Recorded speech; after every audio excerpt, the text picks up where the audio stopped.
देखिए, कल हम लोगों ने थोड़ा सा बात किया था regional planning, concept of regional planning कि रीजन है क्या, हमें जो हमारी क्षेत्रीय विविधताएं हैं उसके विकास के लिए, के सर्वांगीण इंटीग्रेटेड डेवलपमेंट के लिए हम हर एक चीज का प्लानिंग करते हैं। और आज जो प्लानिंग है, चाहे महानगरीय, चाहे इन्वायरमेंट, चाहे नदी विकास, चाहे बस्ती, चाहे जीआईएस, मतलब किसी भी क्षेत्र में चले जाएंगे, विदाउट प्लानिंग के आप नहीं आ सकते, क्योंकि उसका पहले रोड मैप होना चाहिए। आपको तमाम चीज़ों को देखना है कि पर्यावरण कितना नुकसान होगा, या लोगों से इसकी आमदनी, लोगों के स्वास्थ्य पर, या हमारे संसाधनों के विदोहन पे कितना प्रभाव होगा उसका। जब तक आप मतलब एक इंफ्रास्ट्रक्चर नहीं बना लेते, खाका नहीं बना लेते, उस प्रोजेक्ट को हम लोग मतलब लागू नहीं करते हैं। आप तो इसी क्षेत्रीय विकास के समय में कि किसी भी चीज का हमने विकास विकास तो हम लोग कह रहे हैं, आखिर विकास है क्या, स्तर, विकास के स्तर का निर्धारण कैसे होता है। भाई हम हमेशा कहते हैं डेवलपमेंट या क्षेत्रीय विकास है क्या, इस पर आज हम लोग मुद्दा करेंगे। और भारत में प्रादेशिक जो असंतुलन है प्रदेशों का, मतलब पहले विकास का निर्धारण, फिर भारतीय विकास के जो प्रतिरूप और उसके जो असंतुलन है, प्रादेशिक असंतुलन है, इस पे हम लोग चर्चा करेंगे। देखिए, इकोनॉमिक्स में, या चूंकि हर चीज मतलब इकोनॉमिक्स में विकास का मतलब होता था डेवलपमेंट का, वहां पर इकोनॉमिक ग्रोथ से लेते थे, इकोनॉमिक ग्रोथ से, यानी आर्थिक समृद्धि जो है विकास का सूचक माना जाता था। और बहुत दिनों तक जो देश की जीडीपी थी उसी को विकास का सूचक माना जाता था। आखिर जब इसको माना जा रहा था तो आखिर प्रॉब्लम क्या आई, कुछ दिनों बाद, कुछ दशकों बाद जो है इसको नहीं माना, मतलब कि इस पे परिवर्तन का बल दिया जाने लगा कि जिस चीज से हम माप रहे हैं यह माप मल्टी डायमेंशन नहीं है। आखिर प्रॉब्लम क्या आ सकती है बताइए। जो हम बात कर रहे थे कि किसी भी एक्चुअली देश सर, की जीडीपी सिर्फ हम या लोग वहां, इकोनॉमिक, जी, जी इकोनॉमिक, जी सिर्फ इकोनॉमिक हम लोग सर डेवलपमेंट मापते थे, जबकि जी हम जी लोग वेलफेयर अप्रोच नहीं देख रहे थे। सोसाइटी का क्या प्रभाव हुआ, जी इन्वायरमेंट का क्या प्रभाव हुआ। ये जी 1960 के बाद जो सर क्लब ऑफ रोम बता रहे थे, हम्म वहाँ से नीड समझ में आ गई कि इकोनॉमिक ग्रोथ का मतलब नहीं है कि किसी भी लेवल पर और किसी भी कॉज पर, किसी भी वैल्यू पर हम डेवलपमेंट कर लें। गुड। देखिए, मुरली वहाँ से कुमार हम जी ने लोग को बहुत समझ में अच्छा आया। बताया जी, कि बहुत अच्छा आपने सर हम लोगों को एक जी, डायरेक्शन दिया कि जी, जी, जैसे एक हम इसको थोड़ा सा उदाहरण से समझें कि अगर हम जीडीपी या आर्थिक समृद्धि को विकास मान जी, लेते हैं, तो भारत में इस समय कुछ पूंजीपति होंगे, कुछ सार्वजनिक जी, कंपनियां बड़ी बड़ी होंगी। अगर मान जी, ले कि ये पूरी जीडीपी का 80% उत्पादन करते हैं, चाहे मुकेश अंबानी हो, चाहे जी, अडानी हो, चाहे गोदरेज हो, अजीज प्रेम जी हो, अन्य लोग हों, तो इनके सारे लोगों का यदि हम उत्पादन को भारत की जीडीपी में जोड़ दें तो इससे जी, भारत के लोगों का क्या फायदा होगा। जी, क्या ये भारत के लोगों की क्षेत्रीय विकास के आयाम को क्या ये सही बताएगा। भाई टोटल जीडीपी आप 5 ट्रिलियन बता दिए भारत की, ठीक है, जी, कि भारत की जीडीपी जो है 5 ट्रिलियन है, या इसकी आर्थिक समृद्धि जो है 10% ग्रोथ रेट के हिसाब से बढ़ रही है। बिल्कुल, तो बिल्कुल सर। आज बात अब भी किया जाता है कि सेंसेक्स 50,000 को पार कर गया, लेकिन हाँ, सेंसेक्स 50,000 को पार कर जाने से मतलब ये नहीं है कि भारत बहुत डेवलप हो गया। खुद जी, जब तक अब यही देखना चाहिए कि क्या जो ये आर्थिक समृद्धि या जीडीपी की जो बढ़ोतरी हो रही है, क्या वह इक्विटी लेवल पे है, क्या जी, प्रत्येक प्रदेश के प्रत्येक निवासियों का योगदान है, क्या उन्हें बुनियादी सुविधाएं मिल रही हैं। भाई जैसे मान लीजिए एक गांव में हम हैं, मुरली कुमार जी हैं, ज्ञान लोग हैं, दो चार दस और प्रोफेसर लोग हैं, ठीक है। जी, अब उस गांव की आय को हमने जोड़ दिया सर्वे में अपनी सबको मिला के 5 लाख रुपया प्रति महीना, ठीक है। तो ये हुआ कि इस गांव में प्रति माह जो है 5 लाख रुपया लोग वेतन पाते हैं। तो उस पांच जी, लाख लोगों का क्या बंटवारा जो है, गांव में जो 100 परिवार और रह रहा था, क्या उनमें है कि हम ही 5 लोग हैं। सही बात, सही बात। समझ रहे हैं जो मैं बताना चाह रहा हूँ। बिल्कुल, बिल्कुल। तो तो ये यही डिस्पैरिटी, से, हाँ, जी यहीं से इकोनॉमिस्ट और जो ज्योग्राफर लोगों को या जो रीजनल प्लानर थे, यहीं से दिमाग ठनका कि यार ये बात हम अगर सामूहिक क्यूमुलेटिव लेवल पे जीडीपी और आर्थिक ग्रोथ की बात करेंगे तो दैट इज अ प्रॉब्लम। ये आर्थिक विकास हो सकता है, मतलब आर्थिक समृद्धि हो सकती है, आर्थिक विकास कदापि नहीं हो सकता। क्या यह 5 लाख रुपए जो इस गांव की इनकम है, क्या यह सभी में डिस्ट्रीब्यूशन है? मल्टी डायमेंशनल है, वहां पर सामाजिक संरचना, आधारभूत संरचना, वहां पर जनसंख्या, स्वास्थ्य, शिक्षा, सभी को रोजगार, सभी को पीने के पानी उपलब्ध है? नहीं है। जी, जब नहीं है, नहीं है तो निश्चित रूप से यह आर्थिक विकास मापक सही नहीं हो नहीं है। सकता। और इसी आर्थिक विकास के निर्धारण के लिए एक नया तमाम मतलब रीजनल प्लानरों ने, जिसमें कि मित्रा, दासगुप्ता, पेरी, फ्रीडमैन, अशोक मित्रा, यादव, ये सारे लोगों ने काम किया, क्योंकि आर्थिक विकास के सर स्तर को मापना बहुत कठिन काम है। हर जी, विकास, हर समाज, हर देश के लिए विकास के मायने अलग अलग होते हैं। जी सर। भारत जैसे लोगों के विकास के लिए 2 जून की रोटी, स्वच्छ जी, पानी, और उसको शिक्षा और समय पे उसको डॉक्टर मिल जाए, यही हमारे लिए विकास है। जी, जी, जी, लेकिन एक विकसित देशों के लिए बीएमडब्ल्यू हो, इंटरनेट की कनेक्टिविटी सुपर फास्ट हो, क्रेडिट कार्ड हो, डेबिट कार्ड हो, और जी, ये मतलब कि तमाम जितने सुख सुविधाएं हैं, उनके लिए विकास का मापक वो है, क्योंकि उनको रोटी, कपड़ा, मकान मिल चुका है, रोड मिल जी, चुकी है। बिल्कुल, तो बिल्कुल। अगर वो हम विकसित देशों के मापक को उठा के विकासशील देशों में ले आए तो भी फिट नहीं बैठता। और एक क्षेत्र से दूसरे क्षेत्र के विकास का मापक भी अलग अलग होता है। अब आप देख लीजिए कि हमारे यहाँ, हालांकि थोड़ी सी हम कड़वी बात बोल रहे हैं, जी, कड़वी बात यूं बोल रहे हैं कि हमारे यहाँ सरकारें जो है 2 किलो मतलब 5 किलो गेहूं चावल दे के इसको कहती है कि सरकारें मानव कल्याण के लिए कार्य कर रही है। जी, गरीबी से जीवन जिलाना है। जी, क्या उनको रोजगार मिला? क्या सही उनको बात। बुनियादी सुविधाएं मिली? हम किसको विकास कहें? जी, भाई विकास यह नहीं है कि हम 2 किलो 5 किलो किसी विपत्ति में गेहूं दे दें, किसी विपत्ति जी, में चना दे दें, किसी विपत्ति नहीं, दैट इज अ प्रॉब्लम, ये महामारी है। लेकिन जी, हमारी जो विकास के स्तर हैं वो सही नहीं है। तो विकास जी, के जो चर हैं, वेरिएबल्स हैं। अब वेरिएबल चर का मतलब होता है जो विकास की विशेषताएं, हम्म, जी, वो मूर्त भी होती है, अमूर्त होती है। जैसे आप 2 पीएचडी के स्टूडेंट हैं, अगर आपको और नॉर्मल लोगों से कंपैरिजन किया जाए तो आप डेवलपमेंट की स्थिति में हैं, आप उच्च जी, शिक्षित में हैं। आज मतलब ठीक है, पीएचडी जैसी डिग्री के लिए प्रयासरत हैं, आप असिस्टेंट प्रोफेसर हैं, ये जी, आपके लिए मतलब विकास के मतलब विशेषताएं हैं आपकी। लेकिन जी, जो नीचे वाला आपका साथी होगा उसके लिए अलग विशेषताएं होंगी, वेरिएबल्स होगी। जी, उसके लिए तो रोजगार के साधन मिल जाए, रोज काम मिल जाए, यही है। जी, जी, जी, अब हमारे लिए कि नया विकास का स्तर तब होगा जब हम नई बुक्स लिखेंगे, नए जी, आर्टिकल लिखेंगे, नई मतलब रिसर्च वर्क करेंगे, अपनी जी क्लास सर, जी को सर, एक मतलब अच्छे स्टैंडर्ड पे बढ़ाएंगे, तब ना हमारे हमारे पेशे से ये डेवलपमेंट हमारा होगा। जी, जी सर, बिल्कुल। ये हर व्यक्ति का अलग-अलग अपना अलग एक अलग होगा। जो लेकिन एरिया है। किसी न किसी चीज में, एक सामान्य चीजों के विकास में जो चेरिए वेरिएबल्स होता है, जैसे हम आर्थिक तंत्र की बात करें, समझ में आ रहा है ज्ञान लोग जी? जी जी, सर, जी, जी सर, बिल्कुल आ रहा है।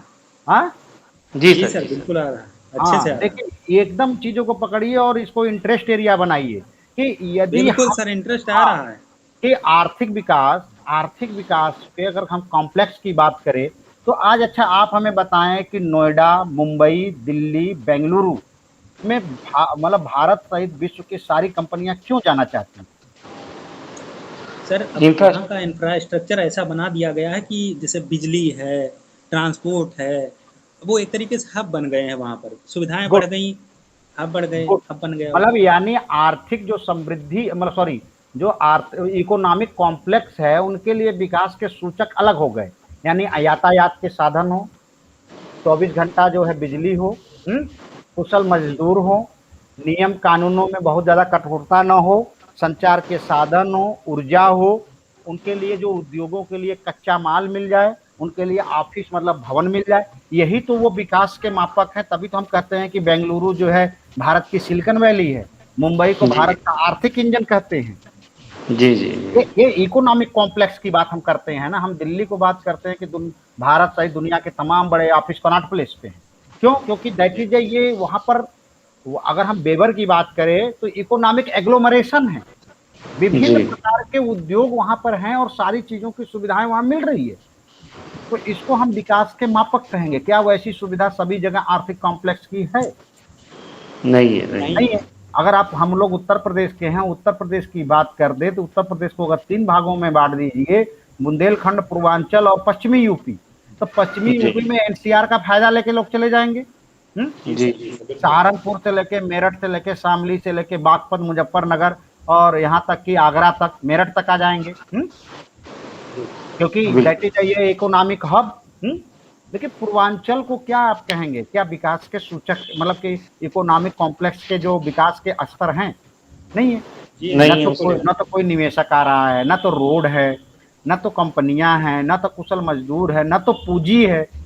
तो ये कृषि आधारित अर्थव्यवस्था है, तो क्या यह आर्थिक इकोनॉमिक कॉम्प्लेक्स के लिए विकास के सूचक है? तो वेरिएबल्स आ गए कि नहीं आ गए? मतलब वेरी कर गया, प्रादेशिक असमानता आ गई, रीजनल लेवल पर भी दिख रहा है रीजनल लेवल पे। तो अब हम ये नहीं कहते कि आप इसको एनसीआर बनाते हैं, हम यह कह रहे हैं पूर्वांचल की जो भी विशेषताएं हैं, चाहे कृषि से हो, कृषि के संबंधित उत्पाद हो, लघु इंडस्ट्रीज हो या कौशल विकास हो, आप उसको डेवलप करिए, तब तो हम कहेंगे। तो ये प्रादेशिक विकास के जो संकेतक है, स्तर का निर्धारण होता है, तमाम वेरिएबल्स के आधार पर करते हैं। तो आर्थिक कॉम्प्लेक्स में यह बातें आ गई। सर अब कोई चीज सर थोड़ा सा क्लियर हुआ? जी सर एक क्वेश्चन था कि जो मेगा फूड पार्क हैं, ये लगाने की बात चल रही थी कि यूपी में बहुत जगह लगाए जाएंगे, 13-14 थे। फिर बाद में सरकार ने इसको जो है लगाने से मना कर दिया, रोक दिया। तो क्या कारण था ये कि अगर वहाँ पर लगते, मान लिया बुंदेलखंड का एरिया है या पूर्वांचल का एरिया है, कृषि पर आधारित है व्यवस्था, और फूड जो ये पार्क बनते तो इससे तो किसानों को फायदा होगा। तो सरकार ने फिर इसमें हाथ क्यों खींच लिया? हम आपको बताए दो चीजें हैं। सरकार ने हाथ इसलिए नहीं खींचने की सरकार को इसमें पैसा लगाना था। सरकार को जो लखनऊ में मतलब सबमिट की थी, उसमें उद्योगपतियों ने कहा कि हम मेगा फूड पार्क में पैसा लगाएंगे, लेकिन यहाँ उत्तर प्रदेश की राजनीतिक और सामाजिक स्थिति देखकर उद्योगपतियों ने हाथ खींच लिए। मैं आपको बताऊं कि पूर्वांचल की प्रॉब्लम क्या है। पूर्वांचल के सामाजिक विकास में नैतिक, मतलब कि उस तरह की नैतिकता की कमी है अपने वर्ग के प्रति। पूर्वांचल में अगर कोई कंपनी जो है, अगर अपने इंफ्रास्ट्रक्चर को इकट्ठी है, तो पता चला कंपनी तो बाद में लगेगी, पहले उससे कमीशन मांगने वाले, लेवी मांगने वाले लोग आ जाएंगे। अब वो जो बिजनेस करने को आया है व्यक्ति, अपना पैसा लगा, वो शांति से बिजनेस करना चाहेगा ना, कानून और व्यवस्था होनी चाहिए ना। फिर ऊपर से भाई भतीजा बात शुरू हो जाता है कि हमारे लोगों को रख लो, हमारे लोगों को रख लो, हमारे लोगों। जो आदमी पैसा लगा रहा है वो योग्य आदमी को रखेगा कि भाई भतीजा बात देखेगा? बिल्कुल सर, वो तो चाहेगा कि हमारे यहाँ बिल्कुल एलिजिबल लोग होंगे, जो एलिजिबल लोग हैं, जो काम है क्या उसको करने के लिए। तो आप देखिए कि साउथ इंडिया में कोई कंपनी आराम से लगाती है, चाहे कॉन्ट्रैक्ट फार्मिंग लगाती है, चाहे फूड पार्क लगाती है, चाहे कोई प्रोसेसिंग कंपनी लगाती है, तो वहाँ एक अपने वर्क के प्रति नैतिक लोग हैं, नियम कानून को मानते हैं। लेकिन पूर्वांचल में निवेश न हो, इंफ्रास्ट्रक्चर की कमजोर है। भाई कोई भी कंपनी आएगी अगर फूड प्रोसेसिंग कर रही है, आपने बहुत अच्छा सवाल कहा, तो वो बिजली के पावर प्लांट तो नहीं लगाएगी। वो तो कहेगी बिजली हमको दीजिए, ठीक है, उसका जो है किराया आप ले लीजिए। आप जमीन अधिग्रहण के कानून में रोज अगर मान लीजिए जिंदाबाद मुर्दाबाद हो रहा है, तो 4-10 दिन कंपनी जमीन अधिग्रहण के प्रयास करेगी, नहीं करेगी, वो उठा के चल देगी। बिल्कुल बिल्कुल, समझ रहा है ना, लड़ेगा नहीं ना। नहीं, वो तो पैसा लगा रहे हैं तो वो तो अपना सेफ्टी चाहेंगे कि हर जगह हम सुरक्षित तरीके से अपना चाहेंगे। जब अगर उसको समय में अगर नहीं आप देंगे तो चल देगा ना कि भाई हम और कहीं देखते हैं। तो सर इसका एक उदाहरण अगर देखा जाए तो पश्चिम बंगाल में सिंगुर विवाद हुआ था। अच्छा प्रोजेक्ट था टाटा का, लेकिन विवाद नैनो का बवाल हुआ, बहुत विवाद हुआ। उसके बाद भाई वो चले गए, साड़ंद चले गए गुजरात। तो विकास के स्तर में जो मतलब तमाम चीज निवेश होती है उसमें बड़ी मतलब एक तरह से नियम कानून नौकरशाही की जो मतलब रोड़े हैं, इससे कोई बिजनेसमैन इसमें पड़ना ही नहीं चाहता, वो सीधी सीधे व्यापार करना चाहता है। इसलिए पूर्वांचल में निवेश की बहुत कमी है, इंफ्रास्ट्रक्चर नहीं है, सुविधाएं कम हैं और लोगों की जो आय के स्तर हैं मतलब परचेसिंग पावर है वो कम है। तो जब उसके सामान बाजार के नजदीक बिकेंगे नहीं, ज़्यादा बिकेंगे नहीं। दूसरी तीसरी ये चीज़ है कि जो कौशल विकास मजदूर पर्याप्त नहीं है। पर मैं संख्या की बात नहीं कर रहा हूँ, स्किल मतलब लेबर। जी सर। तो कोई आदमी नहीं जाएगा। अच्छा सर, इसका एक जन जागरूकता की भी कमी है। नहीं तो ये जो स्किल डेवलपमेंट प्रोग्राम चल रहे हैं प्रधानमंत्री कौशल विकास, तो हम इसमें देख रहे हैं बने तो हुए हैं, जो इंस्टीट्यूट बना दिए हैं, लेकिन वहाँ पर जो संख्या होनी चाहिए वो संख्या ही नहीं पहुँच रही, लखनऊ जैसे सिटी में। देखिए सर, हम लोग उत्तर प्रदेश में हैं, मैं एक बड़ी कड़वी बात बोल रहा हूँ जो रिकॉर्ड हो रहा है कि उत्तर प्रदेश और बिहार में आप किसी रिलायंस के जनरल मैनेजर ही हो जाएं लेकिन आपकी कोई समाज में इज्जत नहीं है। प्राइमरी के मास्टर ही हैं तो आपकी इज्जत है। तो सरकारी नौकरी यहाँ के जीवन का मौलिक आधार, तो ठीक है ना। तो इसलिए कौशल विकास में किसी ने को हम हर आदमी को सरकारी नौकरी चाहिए, क्योंकि हमारा जो समाज है ना तो प्राइवेट के कार्यों को उतना महत्व नहीं देता है। ये उत्तर प्रदेश और बिहार की मतलब कह सकते हैं कि श्राप है। ये सर हमको लगता है जो मिडिल क्लास है केवल एक गवर्नमेंट जॉब के ही चक्कर में रहता है, जो लोअर मिडिल क्लास ये जीवन भर के लिए 3 पीढ़ियों के लिए सुरक्षित है। हमारी समाज में एक्सेप्टेशन ही ये है कि आप गवर्नमेंट जॉब में अलबत्ते आप क्लर्क ही हैं किसी चीज पे, और एक बंदा अपनी मेहनत से MBA वगैरह करके कहीं अच्छी चीजों में अच्छी जगह है, उसको वो सोसाइटी वो इज्जत नहीं देती पूर्वांचल और बिहार में। सही है। तो फिर कौशल विकास तमाम चीजें योजनाएं ऐसी तो फ्लॉप हो जा रही है ना, क्योंकि हम मेहनत कम और सिक्योरिटी ज्यादा चाहते हैं। हमारा समाज उसको एक्सेप्ट करता है।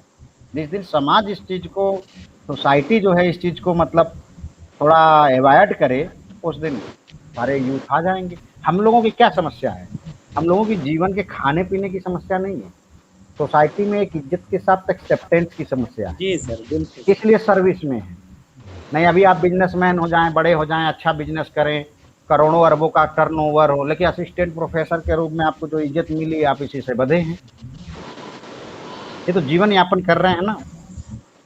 जी सर, अब ये देखा जाए कि मान लिया सब गवर्नमेंट जॉब वाला कहाँ ऑडी से BMW चल पाएगा, एक चलेगा बिजनेस क्लास ही। हाँ, आप 100 लोगों को रोजगार भी देंगे लेकिन आपकी एक्सेप्टेंस नहीं है सर। हाँ, जब समाज में एक्सेप्टेंस नहीं होती है तो फिर वो चीजें बेकार है, समझ रहे हैं ना। तो ये पूर्वांचल की मतलब बिहार की, उत्तर प्रदेश बिहार में एक श्राप है, सामाजिक श्राप। और ये सामाजिक श्राप आपको जाएगा केवल सरकारी नौकरी से। इसीलिए लोग सरकारी नौकरी जा रही है सर, मतलब ठीक है उसी में मर रहे हैं। 40-40 साल के लोग हो जाते हैं, 45-45 साल के लोग हो जाते हैं, क्या करेंगे। तो इस मुद्दे पे हम लोग थोड़ी सी आए कि आर्थिक विकास के जो स्तर है, जो मतलब पहले GDP और आर्थिक समृद्धि, तो विकास का मतलब होता है बहुआयामी, मतलब आर्थिक विकास हो, उसका सामाजिक विकास हो, उसका राजनीतिक विकास हो, पर्यावरणीय विकास हो, एक समझ हो, सब लोगों को बुनियादी सुविधाएं मिले, यह विकास का मतलब होता है। और इसी विकास के मानक पे आप लोगों को पता होगा कि भूटान ने अपने यहाँ GDP की जगह खुशहाली और सकल घरेलू उत्पाद का इंडेक्स बनाता है कि कितने खुश हैं हम, क्योंकि भूटान छोटा सा दुनिया का सबसे मतलब इकोनॉमिक स्तर पे गरीब देश है जी, लेकिन उससे भाई हम कितने खुश हैं। उसी तरह से कृषि के विकास के अगर मानक को देखा जाए कि कोई कृषि का प्रदेश जो है कितना विकसित है, तो अब कृषि के क्षेत्र में विकास के अगर स्तर पर देखेंगे तो कई वेरिएबल्स आपको लेना पड़ेगा कि वहाँ पर कुल कितना शुद्ध बोया क्षेत्रफल है।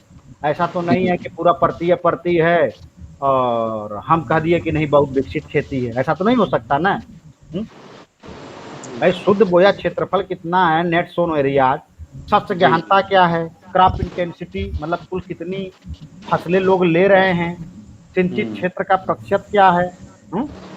सिंचित भाई वेरिएबल्स लेंगे तब ना हम किसी को कहेंगे कि ये क्षेत्र कृषि में विकसित है, ये क्षेत्र कृषि में अविकसित है या पिछड़ापन, किस आधार पे नापेंगे। यह विकास के स्तर में मतलब शुद्ध बोया क्षेत्रफल, क्रॉप इंटेंसिटी, सिंचित क्षेत्र, हाँ, उन्नतशील बीज कितना कितना फर्टिलाइजर कंजप्शन है, कितने ऊर्जा का उपभोग है, कितने लोगों को मतलब किसान क्रेडिट के या अन्य चीजों के तहत जो है कर्ज मिल रही है, कितने उन्होंने इनोवेटिव मतलब अपनी कृषि में आइडिया लगा रखे हैं, चाहे ड्रिप इरिगेशन हो, वाटर शेड का हो, प्रति हेक्टेयर जो है वहाँ की क्या उत्पादन क्षमता है, कृषि से संबंधित आय कितनी है, नकदी फसलों का कुल कितना लगता है और कितनी समितियां हैं। तो जब इस उर्वरक से सिंचाई, तो अब ना आप कहेंगे कि इसकी खपत इसकी खपत इसकी खपत इतना बोया हुआ, तो यह क्षेत्र जो है कृषि में विकासमान है। और यह क्षेत्र कृषि में विकासमान नहीं है क्योंकि जितना तो यहाँ पर क्षेत्रफल वही नहीं लगा, फसल ही नहीं लगी। क्यों? सिंचाई के साधन नहीं है, उर्वरक नहीं है, लोगों के पास ट्रैक्टर नहीं है, लोगों के पास मतलब नया आइडिया अडॉप्ट करने के लिए पैसा नहीं है, लोगों के पास भूमि की कमी है, मतलब भू जोत का आकार बहुत छोटा है, और तो या बहुत ही परंपरागत कृषि करते हैं, शस्य गहनता नहीं है, तब आप उसको कहेंगे कि यह जो है पिछड़ापन है। तब फिर आपकी एक नई प्रॉब्लम आएगी कि कृषि के विकास के लिए वास्तव में कि हाँ यहाँ पर कितनी संभाव्यता है, पॉसिबिलिटी है। तो आप फिर से संसाधनों का मूल्यांकन करेंगे ना कि है क्या यहाँ। तो जब आपको वो सब चीजेंगी तो फिर आप प्रबंधन पर आएंगे कि जो चीज की कमी है उसको मैनेज किया जाए या जो चीज है उसको और सस्टेन किया जाए, तब ना आपकी कृषि डेवलपमेंट में आएगी। बिल्कुल बिल्कुल। ज्ञान प्रकाश जी समझ में आ रहा है? ज्ञान लोग जी? जी सर बिल्कुल समझ। देखिए, एक चीज तो पहले आपने निकाला कि उस क्षेत्र के विकास, कृषि विकास का स्तर क्या है, एक मतलब आपने एक्शन रिसर्च कर रहा है, ठीक है। फिर दूसरा है कि कोई चीज पिछड़ा है तो क्यों है, तीसरा कहें कि पिछड़ा है तो यहाँ की संभाव्यता क्या है। जी, 3 प्रॉब्लम बने कि नहीं बने? 3 ओरिएंटेड। एक तरीके से प्लानिंग ही है, रीजनल प्लानिंग कर रहे हैं। हाँ भाई, जैसे अगर हम यह कह दें कि आज हमारे पास घर नहीं है, मकान नहीं है, ठीक है, मकान नहीं है इसलिए मकान के क्षेत्र में हम पिछड़े हैं, तो फिर ये समझा जाएगा ना कि हमारे पास मकान क्यों नहीं है। तो आप देखेंगे कि हम नौकरी कर रहे हैं, पैसा कहाँ से बचत हो रही है, कहाँ खर्च कर रहे हैं, क्या लग्जरियस गुड पे कर रहे हैं, बचत क्यों नहीं कर रहे हैं, होम लोन क्यों लेके नहीं बनवा लेते। तो आप तमाम संभावनाएं तलाशेंगे ना। तब जब तलाशेंगे तो आप रिफर करेंगे कि सर आप होम लोन ले लीजिए, यहाँ पर एक मकान डाल दीजिए, इससे किस्त कटेगी, इतना जितना आप किराया देंगे उतने में। तो दैट इज एक संभाव्यता आ गई कि नहीं, आपका मकान बन गया। लेकिन आपने वो रिसर्च की और पैसे को सही जगह से मैनेज किए तब ना। सही। और एक चीज रिसर्च आई कि सर के पास मकान क्यों नहीं है, तो उसमें हमारी अच्छी आदतें, बुरी आदतें, सामाजिक या हमारी जो मनोवृत्ति है या हमारी जीवन के प्रति जो फिलॉसफी है उसको भी तो आप मतलब एक्सप्लोर करेंगे कि सर कैसा जीवन जीना चाहते हैं, क्यों नहीं बनवाए मकान, क्या इनको भौतिक चीजों से लगाव है, नहीं है, या फिर पैसा कहाँ खर्च करते हैं, सामाजिक क्षेत्रों में या अपने किसी बैड आदतों पे। तो वो एक आएगी रिसर्च है ना कि लोग जो मतलब हैं तो इस वजह से इन लोगों के पास मकान नहीं। अच्छा सर, एक चीज और, ये जैसे मान लिया झारखंड या छत्तीसगढ़ का जो एरिया है, यहाँ पर माइनिंग का कार्य, माइनिंग प्रोडक्शन बहुत ज़्यादा है, लेकिन फिर भी वो देखा जाए तो उनका जो इकोनॉमिक ग्रोथ है बहुत ही स्लो है, अच्छा नहीं है। और उनका ये देखा जाए कि योगदान जो अन्य क्षेत्रों में जैसे माइनिंग का काम हो रहा है तो उसमें काफ़ी है, सरकार उसमें प्लानिंग नहीं कर पा रही है, कोई और कारण है? देखिए, ऐसा है सर कि इसको अगर थोड़ा सा आप इसके बृहद चीजों में जाएं तो माइनिंग का कार्य कुछ चीजों में तो सार्वजनिक कंपनियां करती हैं, और आजकल जो है आउटसोर्सिंग पर या कह सकते हैं ठेके पे मजदूर आते हैं, ठीक है। इनकी इनकम इतनी कम है कि दिन भर काम कराएंगे 200-250-300 रुपया देंगे तो ये क्या करेंगे। ऊपर से इतना हार्ड मेहनत करते हैं, इनके कई बच्चे हैं, ऊपर से मतलब मद्यपान वगैरह या अन्य चीज़ों की, अनावश्यक चीज़ों की इनकी आदतें हैं। तो ये जो मतलब पॉपुलेशन है सदियों से गरीब है, गरीबी के दुष्चक्र में फंसा है, अपना कोई भूमि नहीं है, मजदूर हैं, ईट भट्टे पे काम कर रहे हैं, माइनिंग पे काम कर रहे हैं, कोयले पे काम कर रहे हैं, तो इनकी जो नेट गेन मतलब संविदा पाउडर इनकी जो सोर्स है इनकम है वो बहुत कम है। और दूसरी ये चीज है कि इस समाज में इतनी जागरूकता ही नहीं आई कि हम एक अच्छा जीवन जीने की कोशिश करें। जागरूकता तब आएगी जब वो शिक्षित समाज हो, जब उनके पास संसाधन हो, जब उनकी कोई सुनने वाला हो, कोई सहयोग करने वाला हो। तो जो ये बड़े बड़े मतलब कॉन्ट्रैक्टर होते हैं इनका शोषण करते हैं। जी सर, बड़े पैमाने पर देखा गया ये कि बहुत बड़े जो पैमाने पे होता है, बहुत बड़े देखिए अभी दो चीजें हैं सर। एक तो जो मतलब इंजीनियर लोग हैं वो बाहर के हैं, मशीनों से खदान हो रही है, मतलब जो थोड़ा सा हाई लेवल की हो रही है। जी तो जी जो ज्यादातर जो होता है। चलाने वाला इंजीनियर है तो जब ज्यादा पैसा पा रहा है तो उसके लिए तो फ्लैट है, फिर वो अपना पैसा जो है अपने मेन होम डिस्ट्रिक्ट या जहाँ भी वहां भेज दे रहा है। ठीक है, उसी का कह सकते हैं कि मनी मतलब ड्रेन हो रहा है। ठीक है ना। जो ये बच्चे ये दिहाड़ी मजदूर हैं, ये दिहाड़ी मजदूर है, दिहाड़ी मजदूरों की अपनी अलग समस्याएं हैं। इनके पास भूमिहीन कृषक हैं, इनके पास कोई बैकबोन नहीं है। ये रोज एक मतलब रोज एक पौवा दाल खरीदते हैं, आधा किलो आटा खरीदते हैं, जी 100 ग्राम तेल खरीदते हैं। अब बताइए इनसे क्या उम्मीद करेंगे। रही सही कसर जो है कंडक्टर आएगा वहां से भगा देगा। फिर जो और जमीन फिर इन्होंने बनाई, जो जमीन इन्होंने बनाई घर द्वार, फिर पता चला कि उसके नीचे माइनिंग निकल गई तो फिर उसको खरीद लिए, फिर वहां से वो उजड़ गए। और सर उस आस-पास के इलाके में देखा मैंने, एक रिपोर्ट कहीं देख रहे थे, कोई समय आई थी, तो स्किन डिजीज़ बहुत काफ़ी सारे हुए हैं उनको, बहुत सारे जो बहुत सारे स्किन डिजीज हैं सर, जैसे कि मतलब त्वचा में तमाम तरह की पेलाग्रा वगैरह, इस तरह से जो सिलिकोसिस वगैरह जम जाते हैं माइनिंग पे, जो उसके हैवी मतलब मिनरल्स हैं वो, जी, तो ये बीमार भी रहते हैं, इनकी औसत आयु भी कम होती है। और पर्याप्त पोषण न मिलने के कारण, खान पान न होने के कारण कुपोषण के शिकार होते हैं, बीमार हो जाते हैं बहुत ज्यादा। इनकी लाइफ स्पन ही 50 साल होती है, उसी में 70 साल के लगते हैं मर जाते हैं। जी सर, वही वही है कि ये एक तरीके से पहले से प्लानिंग ना हो पाना हाँ, या नियम कानून अच्छे तरीके से ना बनना ही मुश्किल है। तो हुआ क्या कि सर हमने कभी भी अपनी पंचवर्षीय योजना पे विकास पे ध्यान न देके आर्थिक समृद्धि पे ध्यान दिया। जी सर। और आर्थिक समृद्धि पे ध्यान दिया तो ये लोग मुद्दे से छूट गए। अगर आप भारी उद्योग चला रहे हैं, कृषि के लिए उद्योग चला रहे हैं, कोई और मतलब लघु मध्यम, तो जिनके पास संसाधन नहीं है वो तो उसमें आया ही नहीं ना। अब आपको मैं बताऊं, सपा की गवर्नमेंट में 20,000 जो विद्या कन्या विद्या धन मिल रहा था, मेरी जानकारी में है कि जो उपयुक्त व्यक्ति था उसको तो जल्दी मिल ही नहीं रहा था, जो अनुपयुक्त व्यक्ति था सब आय प्रमाण पत्र बना लिए मास्टरों के बच्चों ने बहुत ले प्रॉब्लम लिए। है। सही तो बात। ये ड्रॉबैक ऑफ सिस्टम, योजनाएं गलत नहीं थी, ये लोगों की लालच थी। और जिस बच्ची को वास्तव में जरूरत थी उसने पाया ही नहीं, उसका आय प्रमाण पत्र ही नहीं बना। जी सिस्टम की सर कमियां इतनी है कि 4 बार तहसीलदार अगर आपको घुमा दे तो गरीब आदमी कब बार जाएगा। सर, यही होता ही है, बार बार बुलाने के चक्कर में ही वो जाने छोड़ देते हैं यही फिर होता है। बिचौलियों। और एक दबंग आदमी जाएगा तो तहसीलदार उसको बैठा कर रसगुल्ला भी खिलाएगा, साफ साफ करके उसका काम भी कर देगा। तो दैट इज ये होल है सिस्टम की। सर यहाँ पर दिक्कत ये है कि कोई भी व्यक्ति अपना जो जिस एरिया में है उसको प्रोफेशन नहीं समझ रहा है। वही जैसे चीज। एक केस हुआ था वहाँ यूएसए में, जब वो एक प्रोफेसर को अरेस्ट कर लिया था एक कांस्टेबल ने, हम्म आपको याद होगा। तो उसके बाद बराक ओबामा के पीरियड में बड़ा बवाल हुआ था और फिर बुला के आमने सामने तो उसने सीधे सीधे ऑन द उस पर माइक पर ही लाइव उसने कहा था कि बराक ओबामा होते कौन है, मेरा ये हम्म प्रोफेशन है, मेरी ड्यूटी है। अगर हम्म वो ताला तोड़ रहे थे घर का तो मेरा हम्म फर्ज बनता कि मैं उनको रोकूं।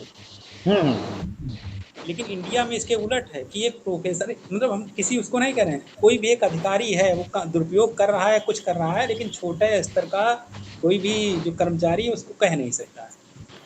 एक्चुअली में क्या है सर, हमारे यहाँ अगर हम देखा जाए, अगर इसको प्रादेशिक विषमता के, तो हमारे यहाँ नियम कानून को तोड़ना दबंगई दिखाना ही उस समाज के विकास का स्तर माना जाता है। जी सर, बिल्कुल सर, यही एक मानसिकता डेवलप हो गई। अगर एक नेताजी हमारे ही पैसे के पाजेरो और फॉर्च्यूनर से धूल उड़ाते हुए हमारे मुंह पर आएंगे तो हम कहेंगे कि बहुत ही दबंग नेता है। एक बंदा पढ़ा लिखा है, बड़ी आराम से मिलता है तो उसको कहेंगे बेकार है, ये तो हार जाएगा। तो सिस्टम ने ये मान चुका है कौन कितनी दबंगई दिखाता है। लाइन में लगाना है अपनी शर्मनाक मतलब स्थिति है। और जो ऐसे लड़के होते हैं छात्र या एनीवे कोई भी होता है, लाइन के बीच से तोड़ ताड़ के काम करा लेना उसको लगता है। मैं आपको बताऊं, वैक्सीनेशन हो रहे हैं, जो स्लॉट बुक करा के जाते हैं करते हैं उनको नहीं मतलब होता है, लेकिन जो अनाप शनाप इधर उधर जाए उनको पहले कर देते हैं। जाओ सर, इंडिया में ये हुआ कि जो क्रिमिनल जो थे वो बाद में पॉलिटिकल उसमें पॉलिटिकल अप्रोच अपनाने लगे। वो सोचे कि अगर हाँ, एक्चुअली में जो ये गठबंधन है ना, अब पॉलिटिकल का और मतलब सामाजिक रूप से जो मतलब कि कानून नहीं मानने का, ये बड़ा मजबूत गठबंधन है। इसलिए तो प्रादेशिक असमानता इतनी ज्यादा है कि हम किसी भी चीज के विकास को सही स्तर से सही जरूरत के लोगों से नहीं समझते हैं। हम समझते हैं केवल कि हमको ये लाभ मिल जाए, हमको ये लाभ मिल जाए। तो यही प्रॉब्लम है भारत के विकास का। आप देखिए कि झारखंड के, छत्तीसगढ़ के, उड़ीसा के वहीं का माइनिंग कर करके सारे शहरों को चमका दिए गए और वहां के लोग आज भुखमरी के, कुपोषण के, बीमारी के, पिछड़ेपन के, हर चीज के तो वो मतलब शिकार हैं। जी सर, और ये भी है कि हम लोग कह भी रहे हैं कि सस्टेनेबल डेवलपमेंट के लिए हम लोग अप्रोच अपना रहे हैं, 17 जो उनके इंडेक्स दिए गए उनको लागू कर रहे हैं। तो उसमें तो साफ साफ लिखा है सबको अच्छी एजुकेशन और लाइफ, अच्छी लाइफ, सारे खाने पीने सब कुछ व्यवस्था उसमें बताई गई, लेकिन उसमें हमको तो नहीं लगता तो एक को छोड़कर कोई फॉलो हो रहा है। तो वही चीजें हैं सर कि कागज में चीजें तो बहुत चल रही हैं, वास्तविकता में जो वर्क है वो नहीं आ पा रहा। यही तो प्रादेशिक विषमता या प्रादेशिक जो मतलब विकास का जो निर्धारण है, ये यही लोग गलत कर रखते हैं। जो एसी में बैठ के प्रादेशिक विकास के निर्धारण को, ग्रोथ और जीडीपी इकोनॉमी जो डाटा खेलते हैं, दैट इज रॉन्ग। आप कितना मतलब लोगों तक उसकी उपलब्धता को सुनिश्चित करते हैं, ये प्रादेशिक विकास है। सर यही पर तो गलती है, जैसे ये जो खाद्य सिक्योरिटी वाला चल रहा है, फूड सिक्योरिटी, अब इसमें आप ये सोचिए कि 1 महीने में 4 किलो में आदमी कोई जीवित रह पाएगा?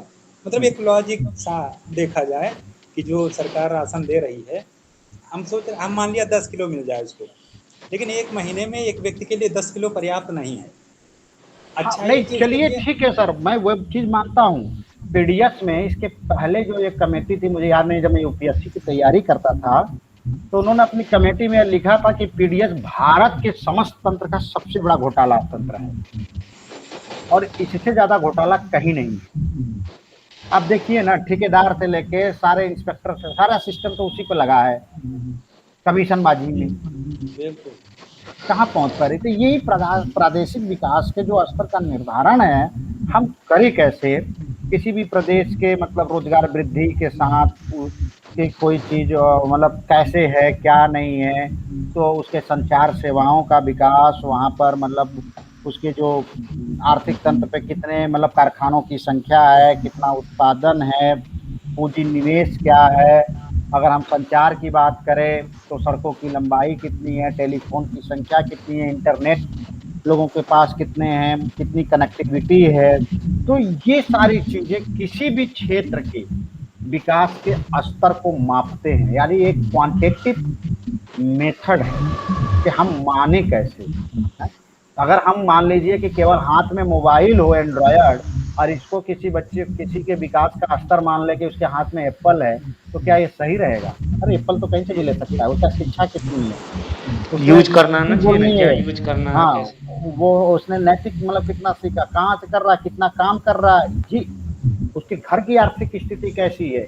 तो ये चीजें जब हम संकेतक का यूज करते हैं तो एक आइडिया निकालते हैं और हम इससे प्रादेशिक विकास के स्तर का निर्धारण करते हैं। चाहे शिक्षा का क्षेत्र ले लीजिए, चाहे जनसंख्या की विशेषताओं का क्षेत्र, या जिसे कोई चीज जनसंख्या वाला आप कहते हैं कि जनसंख्या रूप से प्रॉब्लम या अच्छा या मीडिएट, तो उसमें क्या है, कुल जनसंख्या कितनी है, उसकी जनसंख्या वृद्धि कितनी है, शिशु मृत्यु दर कितनी है, मातृ मृत्यु दर कितनी है, जनसंख्या का दस की वृद्धि कितनी है, जनसंख्या में कितने मतलब उसका जो पिरामिडिकल आधार है चौड़ा है क्या है, नगरीय जनसंख्या, ग्रामीण जनसंख्या, इसी के आधार पे तो हम जनसंख्या की विशेषताओं को निकालते हैं ना।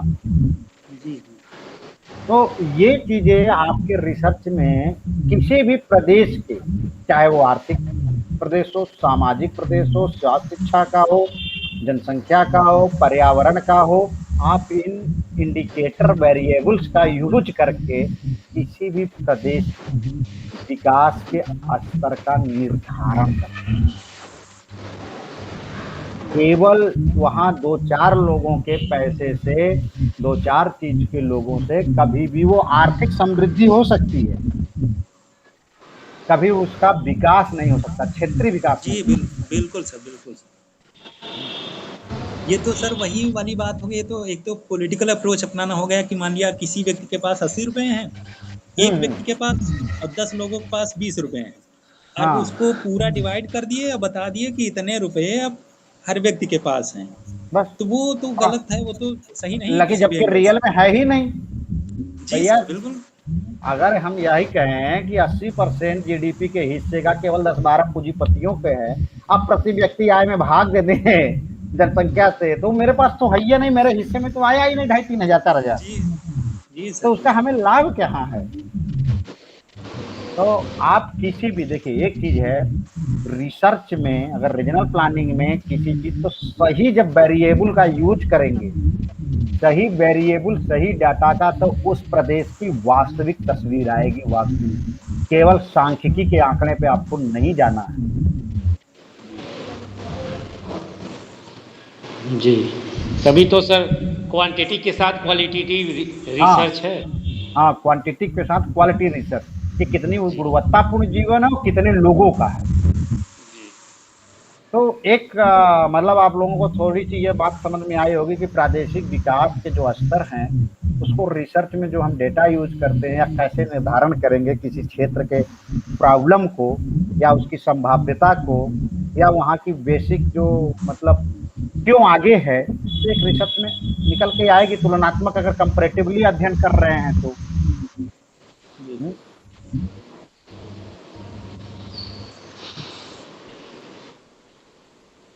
तो अगर हम प्रादेशिक विकास के मतलब वितरण को देखें, तो आप देखिए भारत में मैप में कुछ स्पॉटेड दिखाई देते हैं जो प्रादेशिक विकास के वितरण में, अब बाकी तो सब ऐसे ही, चाहे आप इकोनॉमिक कॉम्प्लेक्स में देख लीजिए तो मुंबई पूरे,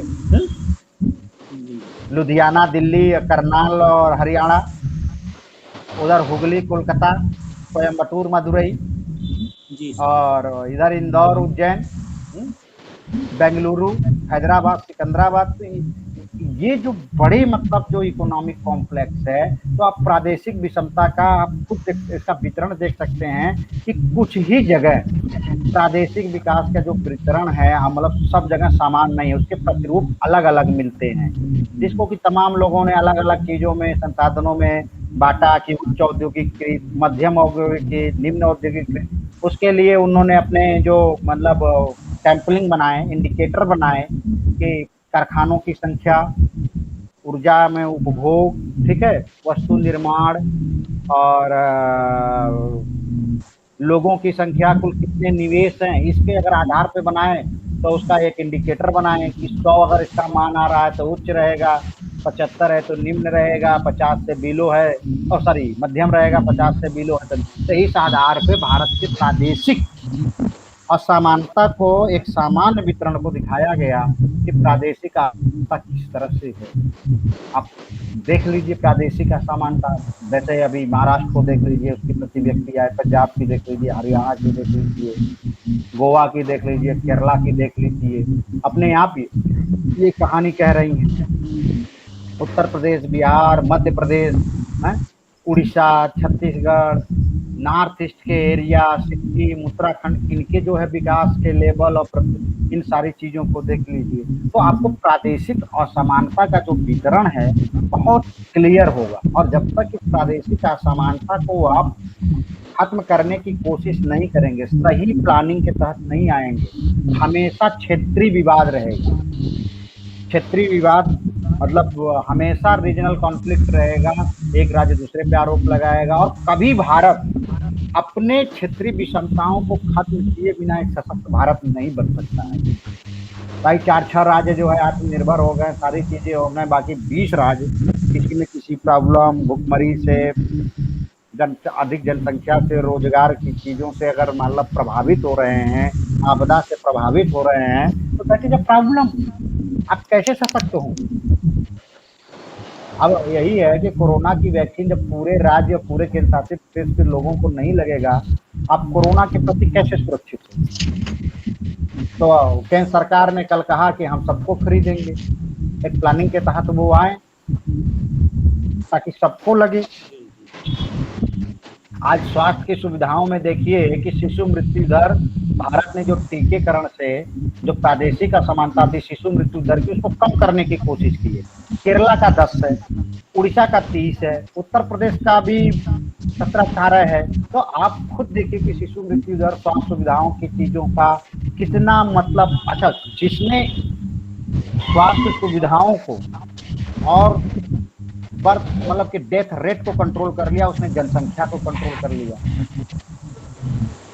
केरल में एक बच्चा हो जा रहा है, 2 बच्चा तो पर्याप्त है,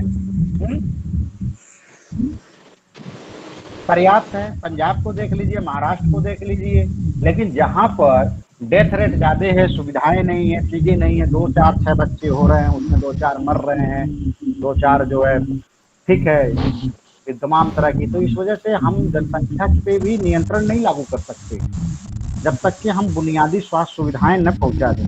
लेकिन देखिए टीकाकरण से आज polio, small pox, chicken pox, mumps, ठीक है, इंसेफ्लाइटिस, तमाम जैसे ये ट्यूबरकुलोसिस, इन सब चीजों को हम इरिडिकेशन कर दिए ना। आज हमारे लिए समस्या नहीं न है। अगर ये रीजनल प्लानिंग करके प्रादेशिक असमानताओं को खत्म न किया होता, तो एक जगह पोलियो होता तो दूसरे राज्य क्या उससे बच जाते? नहीं बचते, नहीं बचते, बिल्कुल सर, इसका प्रसार होता नहीं बचते, फैल जाता। तो यही चीज आप लोगों को, चाहे आर्थिक सेक्टर देख लीजिए, चाहे स्वास्थ्य शिक्षा का देख लीजिए, संचार का देख लीजिए, या उसकी आर्थिक कृषि का देख लीजिए, उद्योगों का देख लीजिए, तो आप इस तरह से प्रादेशिक असमानताएं आपको वितरण मतलब बहुत अच्छी तरीके से उसके प्रतिरूप आपको दिखाई देंगे भारत में। आप उसका अध्ययन करिए कि क्यों है, क्या हो सकता है, क्या संभावनाएं हैं, क्यों ऐसी आई। आज देख लीजिए किसी ने रिपोर्ट बना दी होगी, सामान्य सी बात कर रहे हैं, किसी ने इसका अध्ययन किया, रिपोर्ट बना दी, कह दिया कि सरकार को जो है इन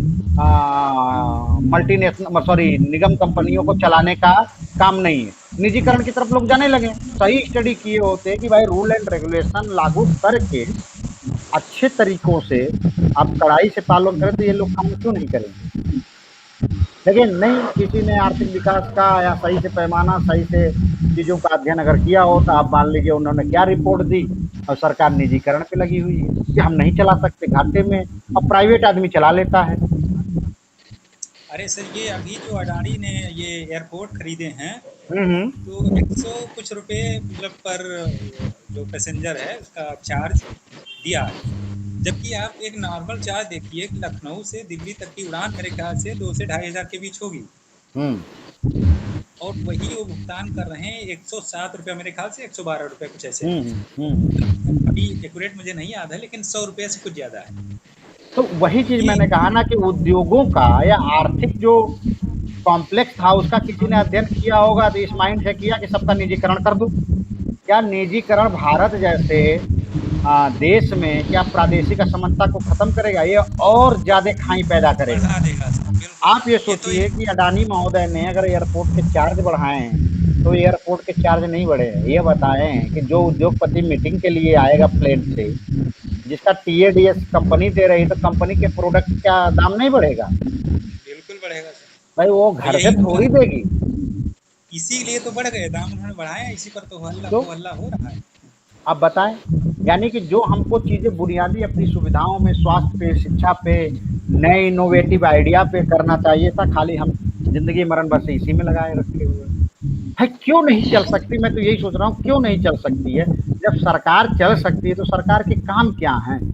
क्यों रूल एंड रेगुलेशन मतलब भाई रेलवे का कानून इतना कड़ा है, मैंने अपने पिछले लेक्चर में किया कि कोई उसका एक लोहा नहीं छू सकता, जी सर। लेके चला जाए। पूरे देश में रेलवे तो बिछा रखा है, कोई एक उसका पत्थर नहीं छू सकता। That is a problem. आप सही नीति, सही लोग, काम करने वाले लोग को लाइए। बोर्ड में चापलूस लाएंगे, राजनीतिक व्यक्ति लाएंगे। किसी भी मल्टीनेशनल कंपनियों का जो अध्यक्ष होता है वो एक राजनीतिक व्यक्ति बनता है, वो क्या चलाएगा कंपनी को?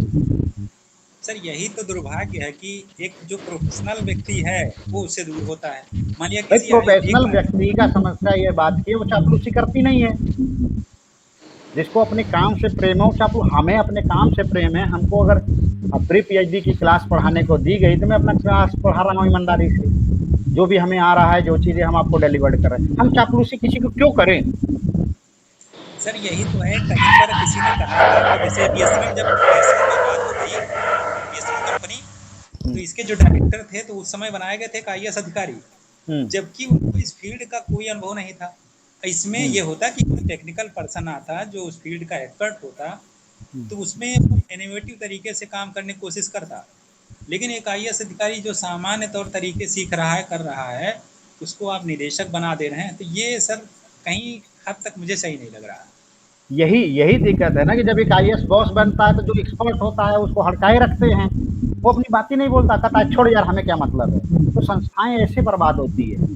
अब ओएनजीसी को कोई आईएएस चलाएगा तो चला पाएगा? वही तो आरबीआई का गवर्नर जो है शशिकांत दास, जो है आईएएस अफसर हैं, वो एक सामान्य हैं, जबकि आरबीआई का एक जो गवर्नर होना चाहिए वो एक अपने क्षेत्र का माहिर व्यक्ति होना चाहिए, इकोनॉमिक्स का।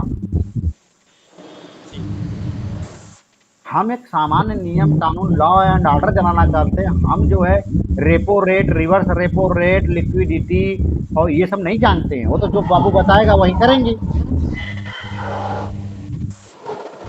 हमारा क्या दिमाग लगा, हम क्या चला रहे हैं? रघुराम राजन को लेकर गवर्नमेंट के बीच विवाद तो यही हो गया। मतलब यही चीजें हैं कि हम सरकारी चीजों को या गवर्नमेंट सेक्टर को हम क्यों नहीं चला पाते। आप देखते होंगे कॉलेजों में जिसको काम नहीं करना है वो चापलूसी करता रहता है, जी सर जी सर जी सर बैठ के। और जिसको काम करना होता है वो अपना क्लास लेता है, करना है तो जो सर जी सर के कमेटियों में बैठा रहता है, और कमेटियों में फिर वही बैठेगा और कोई काम होता नहीं है। क्योंकि जो प्रिंसिपल बैठा है वो उसको भी चापलूसी पसंद है। अधिकांश लोग करते हैं सर यही। मैं सब जानता हूँ, बहुत अच्छे से जानता हूँ। जो एकदम अयोग्य आदमी है। और एक चीज और है, भारत में सीनियरिटी का रूल खत्म करना चाहिए। पता नहीं कैसे कैसे आदमी आ गए हैं सीनियर पे वही चीज चले हुए हैं। ठीक है, अगर सीनियर जूनियर अगर मान लीजिए ठीक है वो आ रहा है, अनुभव है, उसके कार्यों की वास्तव में मूल्यांकन होना चाहिए। जिस पद को संभाल रहा है कि केवल खाली इसकी योग्यता सीनियरिटी है या योग्य है।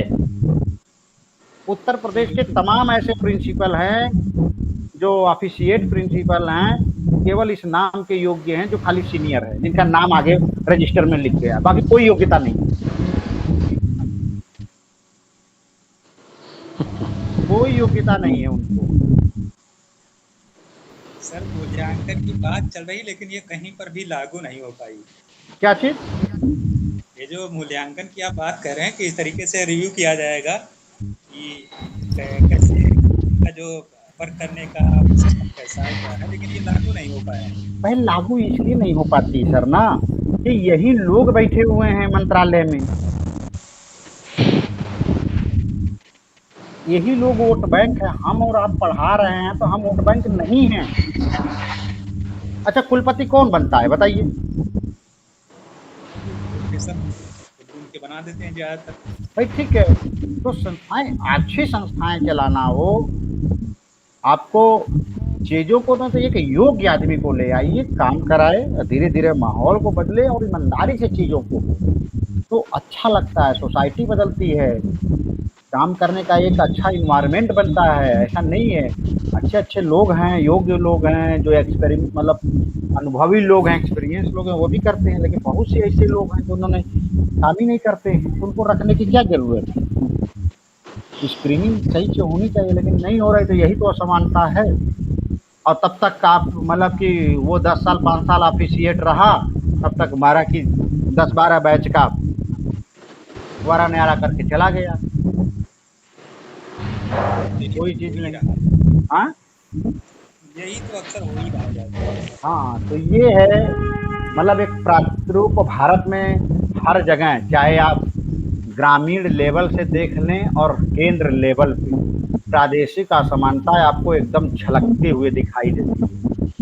मतलब एक गाँव से लेके 2-3-4 गाँवों का तुलना ब्लॉक लेवल पे, जिला लेवल पे आपको लेकिन प्रादेशिक असमानताएँ पूर्णतः खत्म नहीं हो सकती, ये भी सत्य बात है, क्योंकि विकास के अपने चरण हैं। लेकिन इतना मिनिमम हो सकता है कि सभी क्षेत्रों का सभी लोगों जो है गरिमामय जीवन जी सकें और उनको बुनियादी सुविधाएँ प्राप्त, और ख़ास तौर से शिक्षा, स्वास्थ्य, ये बहुत बुनियादी सुविधाएँ हैं, ये सभी को प्राप्त होनी चाहिए। और तभी हम अपने मतलब सभी संसाधनों का अच्छे से मैनेज कर सकते हैं। आप देखिए कि भारत में इतनी विभिन्न प्रकार के लोग, समुदाय है, धर्म है, जाति है, सब रह रहे हैं, लगा रहे हैं, लोग कर रहे हैं, सबकी अपनी समस्याएँ हैं। इन समस्याओं पे अगर हम ध्यान दें सही से, ईमानदारी से, तो सर्वांगीण विकास किया जा सकता है। जब विकसित देशों ने इसको ईमानदारी से लागू करके किया, तो भारत भी कर सकता है, लेकिन इसमें आमूल-चूल परिवर्तन होना चाहिए कि ईमानदारी से कार्य हो और टॉप टू बॉटम जाए। अब बॉटम के लोगों को भी परिवर्तन को स्वीकार करना पड़ेगा कि नहीं, हमें अपने जीवन स्तर को सुधारना है, लिविंग स्टैंडर्ड को, हमें समाज में एक प्रतिष्ठित व्यक्ति की तरह रहना है, तभी यह विकास होगा। तो ये मतलब हम लोगों के रिसर्च का एक एरिया बनेगा, प्रॉब्लम और एक्शन, कि किसी भी क्षेत्र के विकास का स्तर, प्रादेशिक असमानताएँ क्या है, कैसे जन्म ली, क्या इसका इतिहास है, क्या वस्तु स्थिति है, क्या इसके पास संसाधन है, अब क्या इसकी संभाव्यता है। तो कुछ इस टॉपिक से कुछ हम लोगों को कुछ कोर एरिया समझ में आया सर? बिल्कुल, बिल्कुल सर, बिल्कुल। जान लो समस्याओं जी। को पहचानते हुए जी सर, हाँ, हाँ। समझ में आ रहा है। जी, समस्याओं को पहचानते हुए उसके समाधान बताने का कोशिश किया जाए, पूरी पृष्ठभूमि को समझते हुए, और हाँ, एक कि कैसे हम एकेडमिशियन के नाते सही दृष्टिकोण दिया जाए, विकास किस तरह से हो, जो जी। कमियां रह गई हैं राजनीतिक, प्रशासनिक, उसको भी उजागर करते हुए, और क्या एक बीच का क्या रास्ता होना चाहिए, उसको हम लोग को एक खोजना चाहिए सर इसके द्वारा। जी, जी, जी। जी, जी। क्योंकि एक्चुअली मार्क्सिस्ट के हिसाब से तो नहीं चल सकते कि अतिवादी हो जाए, अतिवादी से समाज चल नहीं पाएगा। तो धीरे धीरे इसमें चेंज लाकर, सुधार कर और एक सही अप्रोच दिया जाए देश को, जी, जी। सार्थक लोगों को लाया जाए जी। और इस तरह से विकास किया जाए ताकि एक अच्छा मार्गदर्शन हो, क्योंकि तभी सर आगे बढ़ेगा और डेमोक्रेसी में हुँ। उसको एडजस्ट कर पाएंगे। हुँ। एक चीज़ ये भी है कि चलिए सर, तो हाँ। इंडिया में जो इस समय कैपिटलिस्टिक इकोनॉमी पर जोर दिया जा रहा है, हुँ। इतना जोर नहीं होना चाहिए कि जब प्राइवेटाइजेशन हो जाएगा तो ये भारत जैसे गरीब देशों में स्थिति बदतर ही हो रही है इससे। तो हमने तो कहा ना कि इसी पे एक रिसर्च ले आइए ना कि इसकी क्या प्रॉब्लम हो सकती है, या प्राइवेटाइजेशन को रोक के सही तरीके से कैसे इसका मतलब मैनेजमेंट हो सकता है। तो जब अब किसी ने इसकी स्टडी की और उसने ऐसा रिकमेंडेशन किया, सरकार उस पर निर्णय ले रही है। अब नया रिसर्च हो कि नहीं, दैट इज़ अ प्रॉब्लम, या हमें मिला क्या, हमें आर्थिक समृद्धि तो मिली, लेकिन हमें संसाधनों का मैनेजमेंट कहीं से नहीं मिला। अब मैं आपको बता दूं, प्राइवेट कंपनियां कभी जिम्मेदारी नहीं उठाती। अभी कहाँ बादल फटा था, लेह में। जी, लेह में बादल फटा था ना, इसके पहले भी कहीं और बादल फटा था, मुझे याद है, ये उत्तराखंड में सर, उत्तराखंड में। और अभी जो ग्लेशियर गिरा चमोली में, क्या चमोली यहाँ में। किसी प्राइवेट कंपनियां गई? यहाँ सब भारत सरकार की या स्टेट गवर्नमेंट की सभी कंपनियां जाएंगी जो आधारभूत संरचना लगाएंगी। प्राइवेट कंपनियां हमेशा केवल लाभ कमाने जाएंगी, जब सर वो तो इंफ्रास्ट्रक्चर बन जाएगा तभी नहीं उससे जाएंगी। बचने की कोशिश करेंगी। आप कोरोना में देख लीजिए, जितने प्राइवेट डॉक्टर थे इन सब ने अपने हॉस्पिटल बंद करके और लगा दिया कि डॉक्टर साहब नहीं है, डॉक्टर साहब नहीं है, और जो केवल झेले सरकारी डॉक्टरों ने काम किया है। लोगों ने अपनी ओपीडी प्राइवेट ने बंद कर रखी है, मतलब सामान्य दवाई नहीं दी है लोगों को। यही बात है सर कि हम लोग के देश में जब इंदिरा गांधी की सरकार आई तो पूरा गवर्नमेंट उसको कर दिया गया, और अभी की सरकार बिल्कुल प्राइवेटाइजेशन की तरफ मुड़ गई, बीच का रास्ता नहीं अख्तियार किया। हाँ, तो बीच का रास्ता हमें निकालना पड़ेगा। जी बिल्कुल। सिम्बायोसिस का इंटीग्रेशन रखना और जीवन की बुनियादी सुविधाएं हैं उसको हम प्राइवेटाइजेशन के हाथों में नहीं दे सकते, नहीं कभी नहीं दे सकते। हाँ, सरकारी गवर्नमेंट वाले में आप इम्प्लीमेंटेशन अच्छे से करके, अच्छे लोगों को रख के, नियम कानून का कड़ाई से पालन करके उसको अच्छे से सुधार सकते हैं, लेकिन दे नहीं सकते क्योंकि वो कभी भी अपनी जिम्मेदारी नहीं अपनाएंगे। अगर आप दे रहे हैं तो आप प्रादेशिक असमानता को और ज्यादा खाई पैदा करेंगे। बिल्कुल, तो हम गवर्नमेंट में अच्छे नियम कानून चलाकर आप बहुत अच्छा रिजल्ट दे सकते हैं, बहुत अच्छा एकदम दे सकते हैं। ऐसा नहीं है कि लोग काम नहीं करते हैं, लोग ही करते हैं। अच्छे लोग हों, अच्छी पॉलिसी हो, अच्छी सुविधाएं हों, चीज़ों को हों तो वो आएंगे तो करेंगे, लेकिन जो आ रहे हैं वो वर्क करने वाले लोग हों। ठीक है, सर साउथ इंडिया के जेएनवी को देखिए ना सर, साउथ इंडिया के जेएनवी जवाहर नवोदय विद्यालय हैं जो अच्छे एकेडमिक स्कूल को प्राइवेट और जितने अच्छे टॉप क्लास उनको पीछे किए हुए हैं रिजल्ट के माध्यम से। मैंने यही बताया ना कि नॉर्थ इंडिया और साउथ इंडिया के अंदर में ये है कि वो उनमें नैतिक, अपने कार्यों के प्रति नैतिकता है। हमारे अंदर जो है अपने कार्यों के प्रति नैतिकता नहीं है। वहाँ के डिग्री कॉलेजों में देख लीजिए, मैं था तो अन्नामलाई विश्वविद्यालय के जो इस समय एम कृष्णन साहब थे, अब वाइस चांसलर बने, उन्होंने कहा कि हमारे यहाँ विश्वविद्यालय और महाविद्यालयों में कभी सिग्नेचर का रजिस्टर नहीं होता है। उसकी अंतरात्मा है कि वो पढ़ाए कि नहीं पढ़ाए। हायर एजुकेशन में हम किसी को बात नहीं, लेकिन ये भी है कि वो सुबह 10 बजे आएगा तो शाम को 7 बजे तक लैब में रहेगा, काम करके जाता है, कहीं वहाँ रजिस्टर नहीं होता है। वो फुल, जब काम करना है तो फुल काम करेगा, घूमना है तो फुल। हमारे यहाँ क्या है आप सब जानते हैं, आइए चिरई बैठाइए, गायब हो जाइए। तो भाई चिरई बैठा देने से, सिग्नेचर करा देने से उसकी अंतरात्मा जग गई, वो पढ़ाएगा क्लास? बिल्कुल ये दैट इज अ प्रॉब्लम। हम केवल चिरई बैठाने को ही अपनी महानता मान लेते हैं। सही बात। उसको आजाद छोड़िए, उसकी नैतिकता होगी तो करेगा, नहीं नैतिकता होगा नहीं करेगा। साल 2 साल 3 साल देखिए, नहीं उसको हटाइए। बिल्कुल खुद ही फीडबैक लीजिए कि क्या मतलब अध्यापक कितनी क्लासें लेंगे। भाई एक सिग्नेचर करा देने से उच्च शिक्षा में आप क्या कर लेंगे अगर वो क्लास नहीं पढ़ा रहा है? सही बात है। आएगा, बैठा रहेगा, फिर चाय पिएगा, फिर चल देगा। सही बात। ऐसी है प्रॉब्लम। इसीलिए साउथ इंडिया और नॉर्थ इंडिया के एजुकेशन में अंतर, वो अपने कार्यों के प्रति नैतिक है। हम कितना बंक मार लें, कितना बहाने बना के छुट्टी ले लें, कितनी क्लास को मतलब मिस कर दें, यही हमारी महानता है। जी। आज हमको बहुत बुखार था, बहुत दर्द था, लेकिन नहीं, आप लोगों की प्री पीएचडी की क्लासेस थे, फिर भी हम आए, लेकिन हमारी हिम्मत नहीं कर रही। लेकिन ठीक है, घंटा भर बोले इकरे, अब लग रहा कि ठीक हो गए, क्योंकि वो वैक्सीनेशन की वजह से बहुत दिक्कतें थी। जी। तो चलिए ठीक है, एक क्लास हम लोगों की अच्छी रही, कल का देखते हैं। ठीक है, वो हमको भेज दीजिएगा आप। जी सर, अभी मैं भेज रहा हूँ। ठीक है, ओके, नमस्कार।